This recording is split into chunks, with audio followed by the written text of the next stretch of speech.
From go-go zombies to slow-mo zombies, Ireland's only full-length zombie feature is set in sleepy old Portadown. Zombie Genocide features a cast of sloth-like undead who creak along like arthritic oil ones. So why then do our stout young heroes Steve and Doc and Roger and Peter find it so hard to outrun them? Our four boyos, the bum fluff barely showing on their smooth boy chins, take off on a camping trip into the forest. But what's this?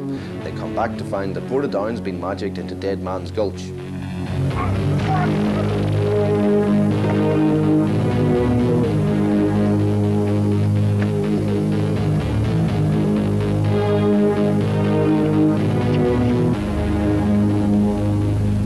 Now, the thing about Zombie Genocide is that only young guys under 25 have been zombified. All mums and dads and kids, and especially the town's girlies, have escaped the terrible zombie plague. This may or may not have something to do with the fact that the filmmaker Andrew Harrison doesn't know any girls.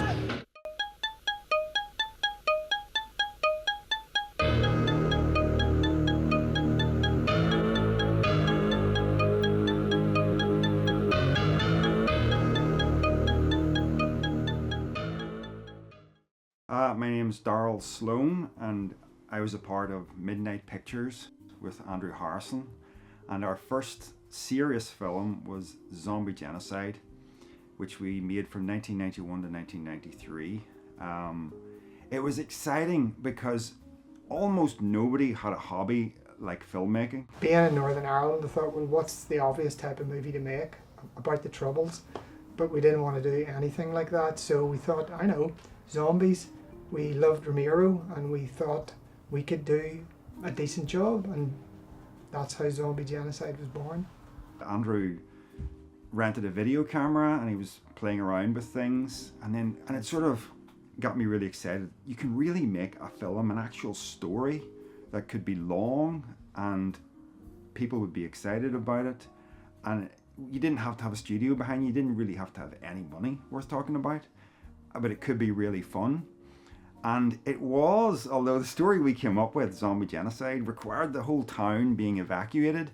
So we had to get up every Sunday morning. I can remember going around to Andrew's house for 6:30 on Sunday morning, every week, and just being groggy, and then filming until maybe about 9 o'clock when traffic noises and things interrupted everything.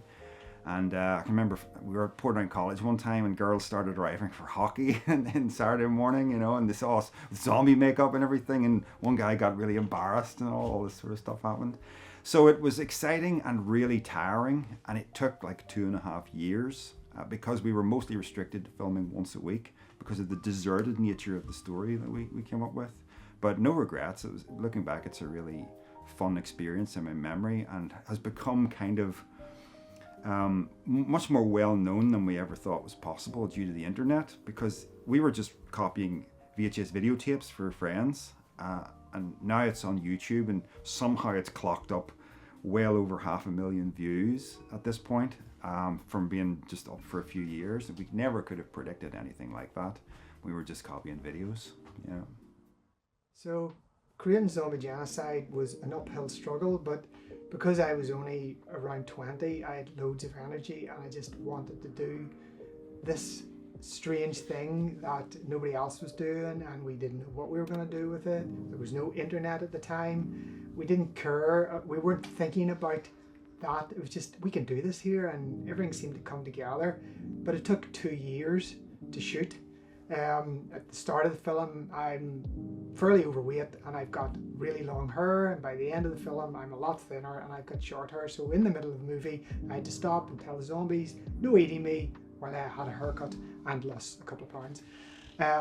So we would shoot early morning. I can remember the very first morning, all the people that were going to be in it, there was about 6 of us, stayed in my house, my mum's house, and then we headed away around to this forest area beside a school, and we started to shoot. And we previously went and dug a grave in the actual area, and in Northern Ireland in the early 90s, you know, seeing a fresh grave without a body in it was a weird thing, and the cops could have been called, but thankfully nobody was down there.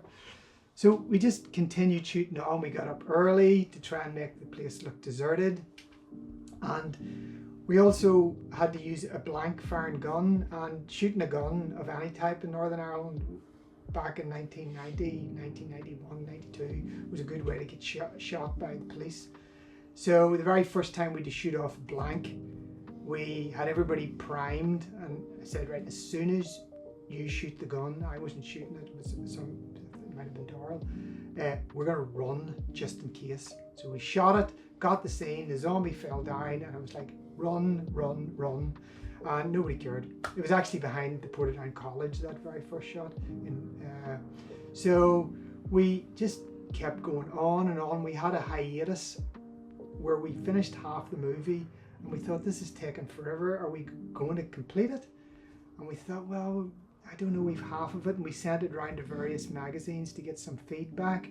And then I can't remember the actual sequence of events, but I purchased a different camera, a handheld shoulder camera that took a full-size videotape, and we started in earnest after a few months, and we finally completed it. But one of the main actors in it, Darrell Sloan, with myself, he was a Christian at that point.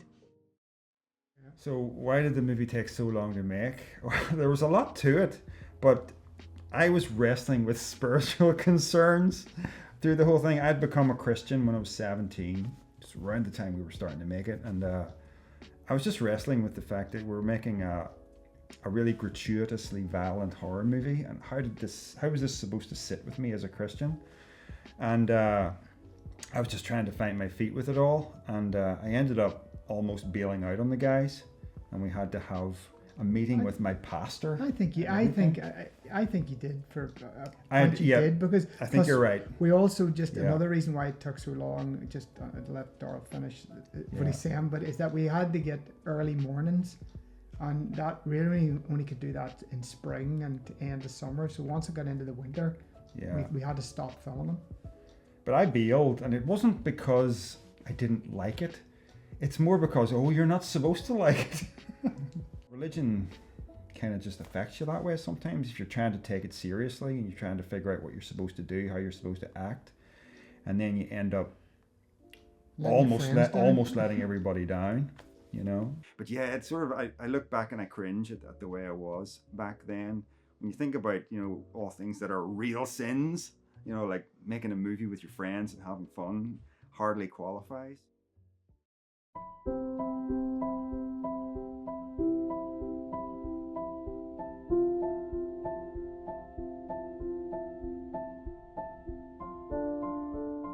Yeah, well, Roger was sort of like he was a friend of mine, probably more than Darrell's, but we had a sort of a group of us, and we all liked Dawn of the Dead and whatnot. And I remember meeting Roger just before we started. We were going to do this here, and asked him, do you want to, we're going to do a zombie movie. And from memory, I think he said, I'll be a zombie in it and whatnot. But unfortunately, his Land Rover stopped at the traffic lights in Armagh, and they were all blown up. And Roger, he survived for a few days or maybe a week, but he died. And that was just before we really started making it, so we dedicated the film to him.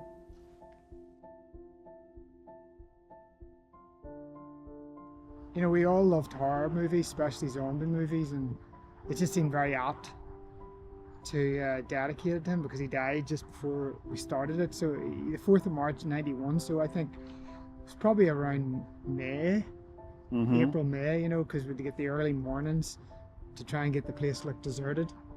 I do remember being in primary school, being in Abercorn Park Swings. We're about 10 years old or something like that, and we were sitting together and he was talking about zombie creeping flesh and zombie flesh eaters and all these movies that I had never even heard of, that he had seen probably on VHS as a 10-year-old or a 9-year-old or whatever it was.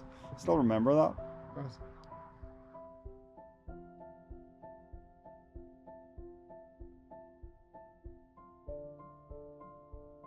I did some films since Zombie Genocide. Well, there's the ones I made with Andrew, but aside from that, being known around the town as an amateur filmmaker led to me being able to bring that into my day job, which was an ICT technician in a junior high school in town here.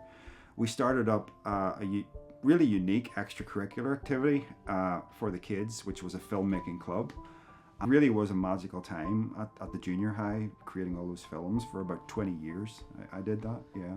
So we carried on the spirit of Midnight Pictures when Midnight Pictures was sort of no more.